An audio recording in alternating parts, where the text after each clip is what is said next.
Bon, Franck, un petit point de conclusion sur le résultat final du Grand Prix de Muscat, avec une place peut-être un peu décevante.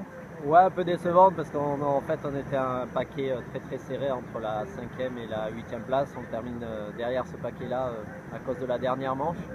Puis aujourd'hui c'était plutôt frustrant parce qu'on a gommé quand même pas mal nos points faibles des 2 derniers jours, notamment au départ. J'ai l'impression qu'on a fait ce qu'on voulait sur les départs. Quand le vent est rentré sur la première partie, on était à l'aise en vitesse. On a eu quelques soucis, notamment avec une invitée à bord qui se coinçait les cheveux, donc on a dû un peu arrêter la manche à ce moment-là. Mais on a fait des choses très bien dans cette partie-là. Et puis malheureusement, sur la manche qui compte double à la fin, on part bien, mais on n'arrive pas à tenir une position avec une vitesse qui n'était pas la meilleure de notre groupe. Et du coup, on se retrouve derrière de ce groupe-là et ça s'est du coup mal enchaîné. Alors donc en 30 secondes, la régate et peut-être 3 places s'est jouée. On voyait quand même que c'était extrêmement serré, puisque au départ de la dernière manche, 4 bateaux pouvaient l'emporter et 5 bateaux se disputaient en 4 points pour la 5e place également. Ouais, c'est ce que je disais, c'est extrêmement serré. Ouais, on peut être mécontent justement d'être du mauvais côté de ce ventre du classement. Mais bon, c'est le jeu et puis les régates sont encore nombreuses à venir.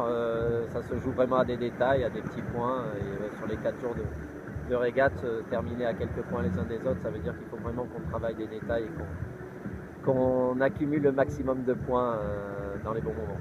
Un petit mot sur les 3 vainqueurs, les 3 premiers du classement général, The Wave Muscat, Team New Zealand et Alinghi.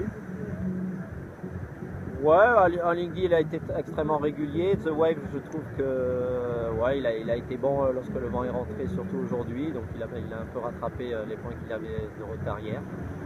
Il y a un autre bateau aussi qui est 4e, je pense qu'il a beaucoup perdu au final, alors qui est SAP, qui méritait certainement sur cette manche d'être sur le podium. Mais bon, par exemple, SAP, il est avant-dernier à Singapour, donc c'est pour ça qu'on voit bien que la densité du niveau sur ce type de régate. Et voilà, c'est forcément intéressant et passionnant pour la suite.